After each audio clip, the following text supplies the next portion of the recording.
Have you ever walked away from a conversation with a friend feeling strangely hollow, as if they took something invisible from you, though they never asked for a thing? It's a quiet kind of theft, the kind that hides behind laughter, long talks, and a promise of closeness. You can't point to a single moment where it went wrong, but when you're alone again, the silence feels heavier. Something in you knows you were not being seen, you were being used.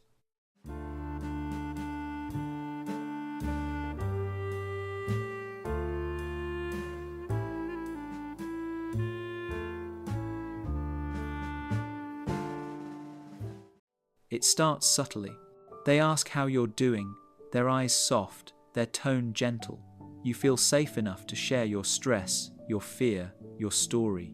And as you speak, you see it, a flicker of life in their eyes, as if your emotions are oxygen. You don't notice it at first, because empathy and interest can look the same. But later, you realize they never really held space for you. They consumed it. They weren't listening to understand. They were listening to feel. Psychologists call it emotional validation seeking, when someone uses another person's vulnerability as a mirror to stabilize their own fragile self-worth. They can't tolerate the emptiness of their own mind, so they fill it with your stories, your pain, your chaos. To them, your emotions are not moments to honor, they're doses to absorb. You become the emotional regulator they never learned to be for themselves. You notice it over time. They reach out only when they're sad, anxious, or confused. When you're the one who breaks down, the energy shifts, their voice tightens, their replies shorten, their gaze wanders. They're not built to hold you, they only know how to be held. And so, you begin to shrink your needs, to protect the friendship from your truth. You learn to speak less, smile more, and hide the ache of feeling unseen. It feels familiar, that quiet imbalance. Somewhere deep inside, your nervous system recognizes it. The same rhythm of childhood, perhaps, when love came only if you were useful. You learned to soothe others to feel safe. And so, as an adult, you attract the same dance people who see your warmth as something to feed on. Neuroscience tells us that empathy lights up the same regions of the brain as pain. You literally feel what others feel. But when that empathy isn't met with reciprocity, it turns into emotional exhaustion, a silent burnout of the soul. And in that depletion, you start confusing compassion with servitude. The mask of friendship is clever. It doesn't come with lies or manipulation.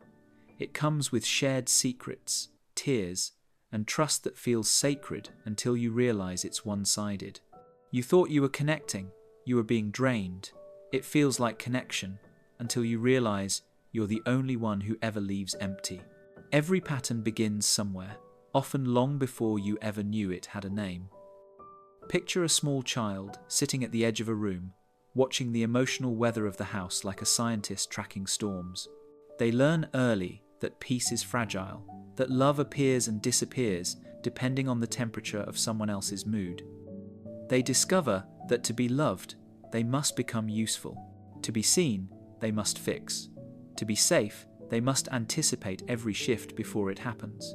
Maybe the child becomes a caretaker, soothing a crying parent, offering words no child should have to find. Maybe they become the achiever, perfect grades, polite smiles, holding the chaos together so no one else falls apart.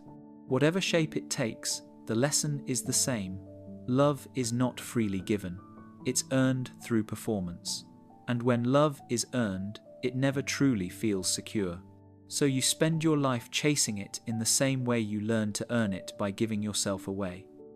Psychologists call this conditional attachment, a blueprint etched into the nervous system. When your earliest bonds teach you that safety depends on other people's emotions, you become hyper-attuned to every tone, every silence, every sigh. Your body becomes an antenna for tension. You feel what others feel before they even say it, because that's how you survived. But survival has a price. You grow into an adult who knows how to comfort everyone but yourself. As you move through life, this early wiring disguises itself as empathy. People call you a great listener, the understanding one. You become the emotional first responder in every friendship, always ready to soothe, explain, forgive. You feel needed, and for a moment, that feels like love. But it isn't love. It's emotional labor, mistaken for intimacy, and it keeps you trapped in the same role you played as a child. Neuroscience shows that the brain's emotional circuits develop through co-regulation, the back-and-forth dance of two nervous systems calming each other. When that dance is one-sided in childhood, your brain doesn't learn balance, it learns vigilance. You internalize others' distress as your responsibility. And so, in adulthood, you unconsciously seek out the same imbalance to people who need saving, because saving them makes you feel safe. It's not your fault. This isn't weakness, it's wiring. The same sensitivity that once protected you now draws you into relationships that deplete you. You don't realize that the comfort you offer others is the very comfort you've been starving for your whole life. So you give and give and give, hoping that one day someone will finally stay after you've healed them. But most don't. They take your warmth and leave you colder than before. If you've ever wondered why your kindness attracts broken people, don't pause this, because before the end, I'll show you how to break that cycle without losing your empathy. At some point, you stop being the child who earns love and become the adult who sustains it. You learn to wear a certain mask, one that looks like compassion but is built on survival. You become the dependable one, the friend who listens, the steady voice when others collapse, the calm presence that holds everyone together. On the surface, it seems noble. People call you kind, selfless, loyal. But under that quiet grace lives a secret ache.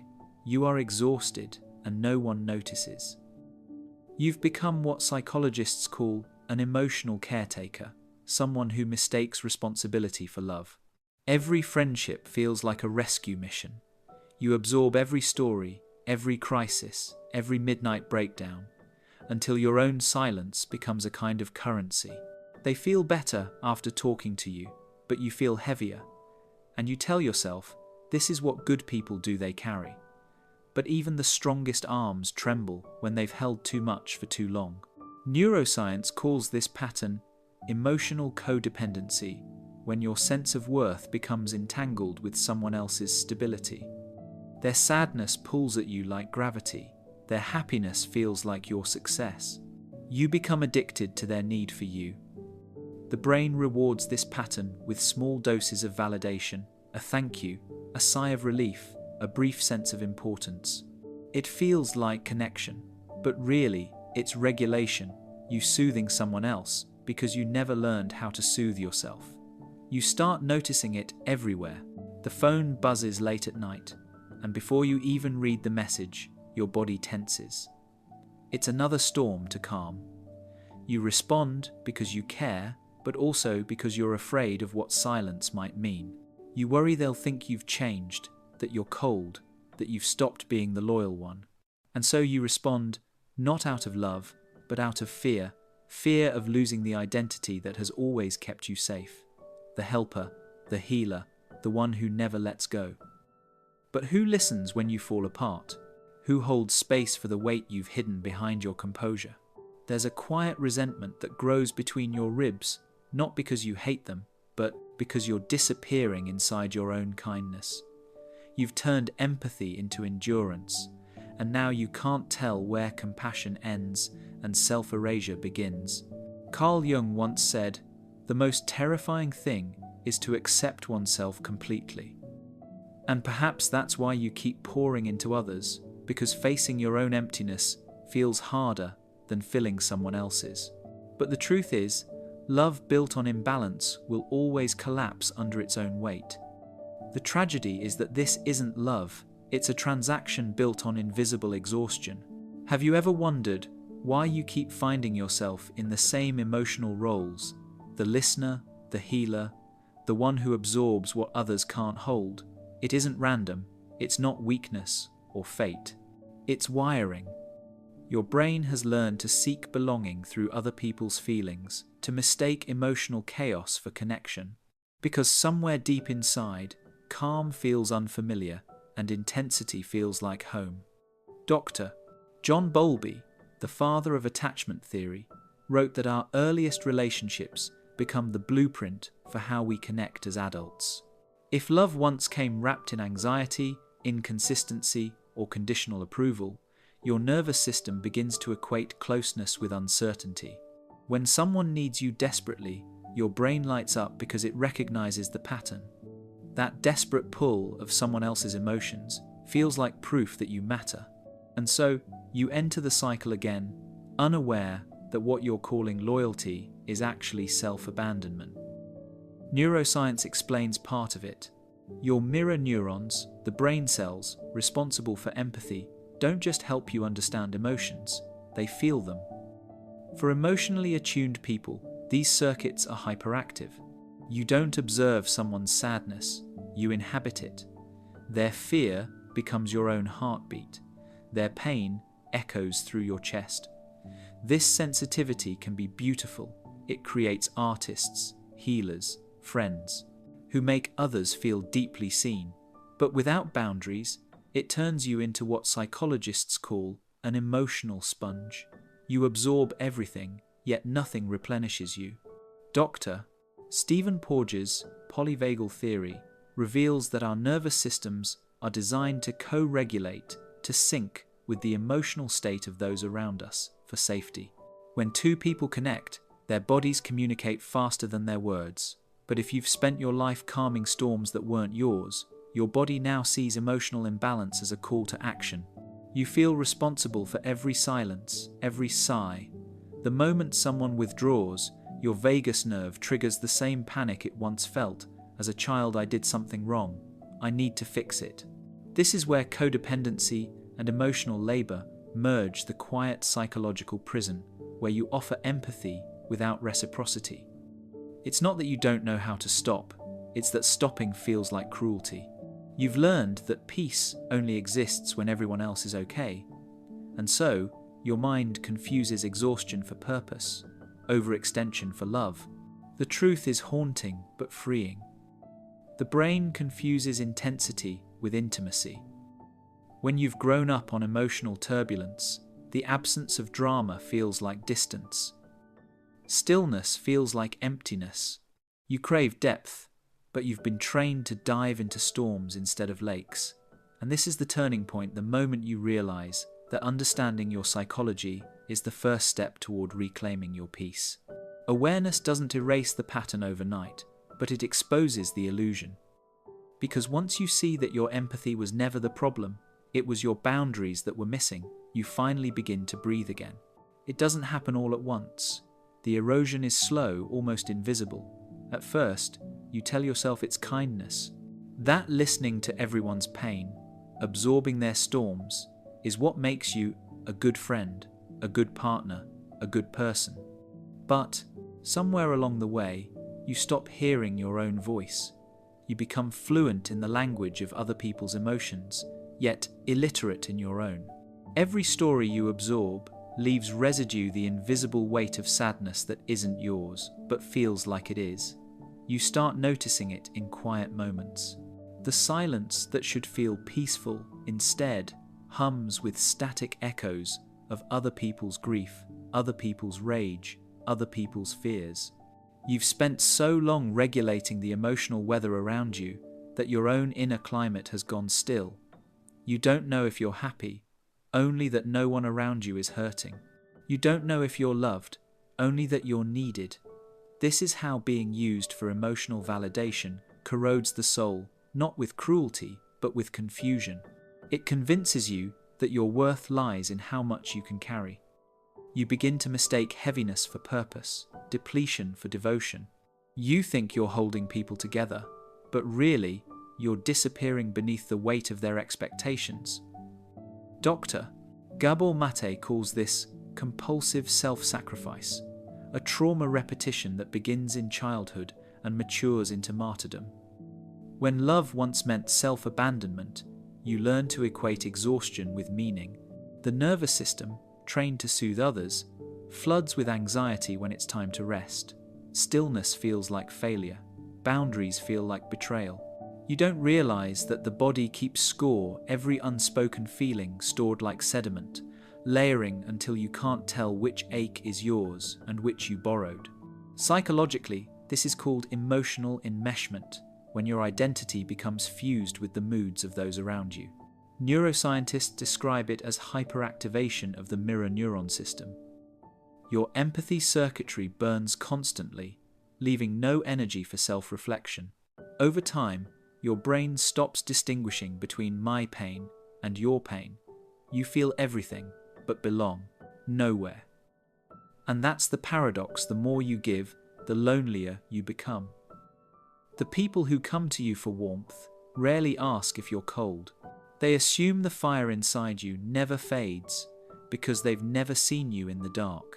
But when the world quiets and you finally sit with yourself, you realize there's nothing left to give and no one left who knows you outside the role you play. You become a ghost that exists only when someone else needs comfort, a shadow of your own compassion fading into the lives you've healed. And the scariest part? You begin mistaking exhaustion for love. It's strange, isn't it? How the world celebrates the ones who give until they have nothing left. You're told it's noble to be loyal, to be selfless, to always be there. You're praised for your empathy, admired for your endurance, but no one tells you that sometimes what the world applauds is your slow disappearance. That being the one who never gives up on people often means giving up on yourself. You see it everywhere, in movies, songs, and the quiet conversations between friends. The hero is the one who stays. The good friend is the one who answers every midnight call, forgives every neglect, absorbs every breakdown. The one who walks away is cold, selfish, heartless. Society romanticizes emotional endurance as love and turns boundaries into betrayal. You're taught to wear your exhaustion as a badge of honor, as if being drained means you're doing something right. Psychologists call this pathological altruism, the tendency to harm yourself in the name of helping others. It's when empathy, a deeply human strength, mutates under social pressure. Neuroscience shows that every act of giving releases dopamine and oxytocin chemicals that make you feel good, needed, connected. And so, the world rewards your sacrifice with just enough warmth to keep you hooked. It becomes a cycle of social validation disguised as virtue. Even online, it's the same illusion. Pop culture celebrates the ride-or-die friend, the one who always shows up, the one who never changes. We post quotes about loyalty and emotional availability as if they're the highest forms of love, and yet, behind every romanticized image of unwavering support is someone quietly falling apart. The truth is, much of what society calls connection is really performance intimacy. People sharing vulnerability to be seen, not to be understood. Everyone talks, few listen, and the ones who do listen are crowned as saints until they burn out.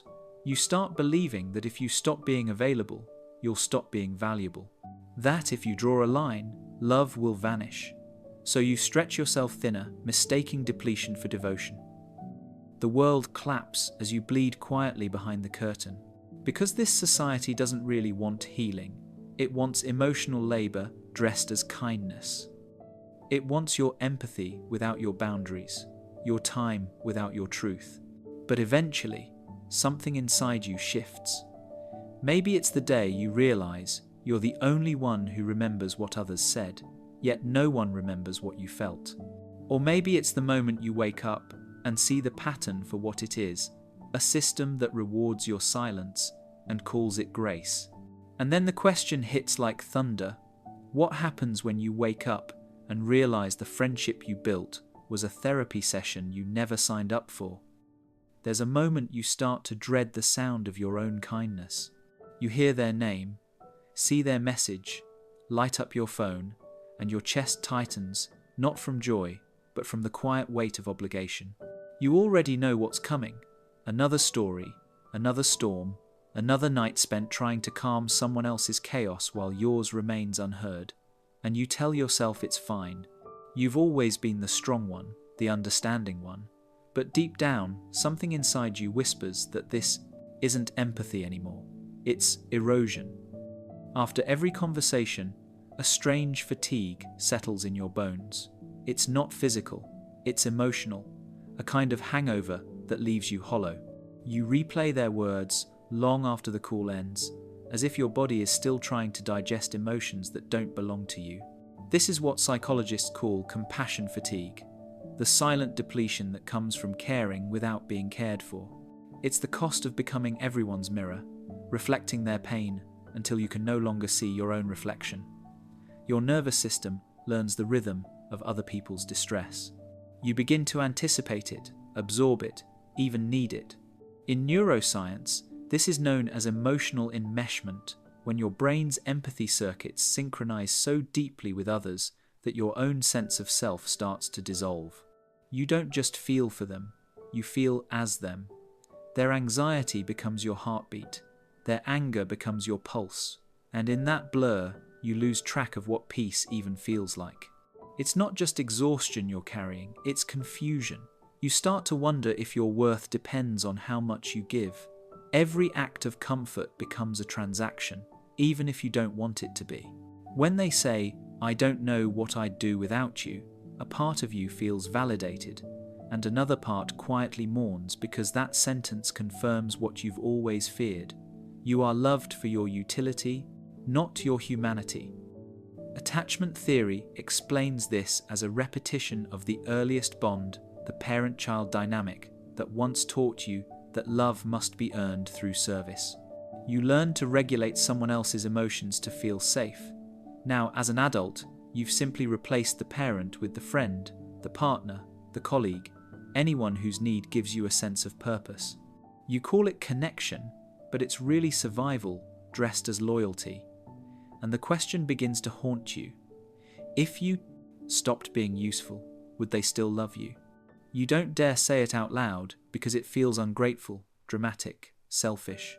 But the truth echoes in every quiet night, when your phone is silent, when you realize no one checks on the healer. You keep showing up, afraid that absence will erase you. Yet somewhere deep inside, a voice is starting to rise, the part of you that's tired of being needed and ready finally to be known. There comes a moment, quiet, almost imperceptible, when something inside you finally breaks, not from rage, but from clarity. You wake up one day and realize you're tired of being the person everyone leans on while no one ever asks if you're standing steady yourself. You realize that compassion without boundaries isn't kindness, it's self-erasure. And in that realization, you feel both freedom and fear, because you know the time has come to pull away, but you don't know how to do it without losing the warmth that makes you, you. You start with small rebellions. You see their name on your screen and hesitate, not out of resentment, but self-preservation.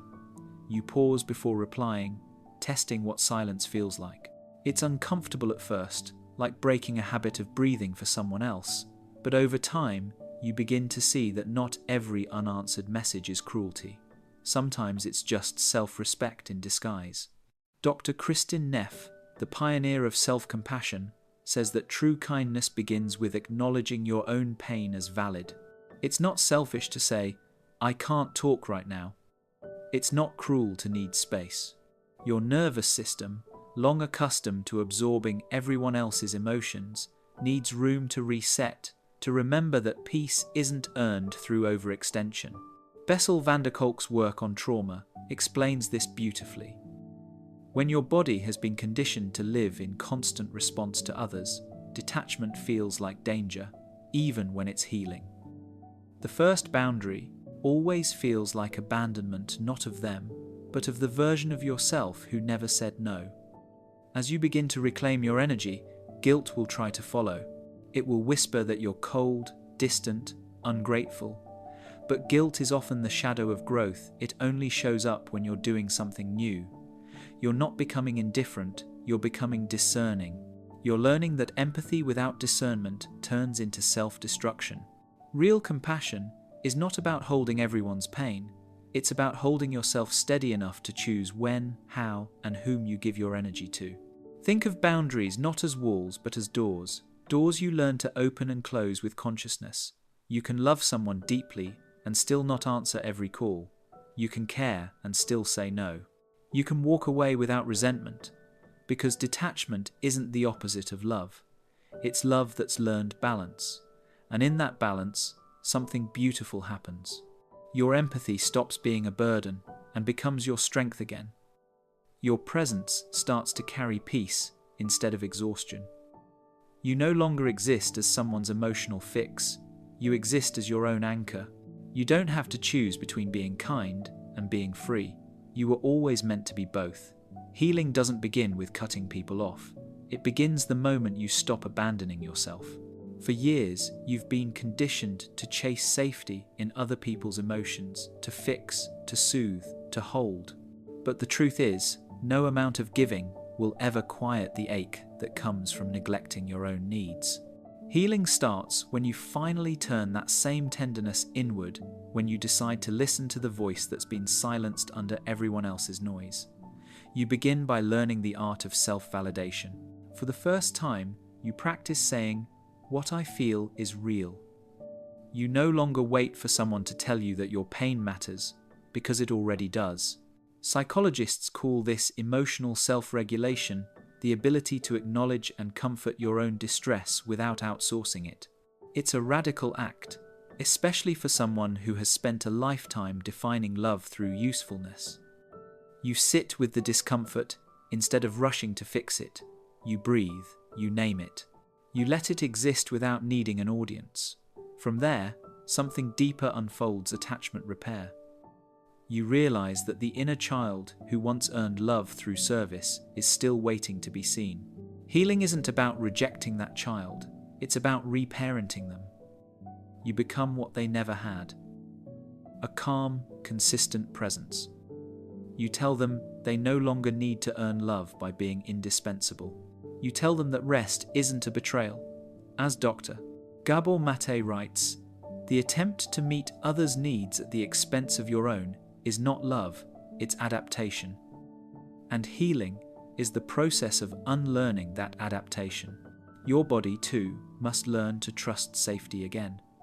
Bessel van der Kolk calls it somatic grounding, the practice of teaching your nervous system that peace is not danger. You notice when your muscles tighten at the thought of disappointing someone.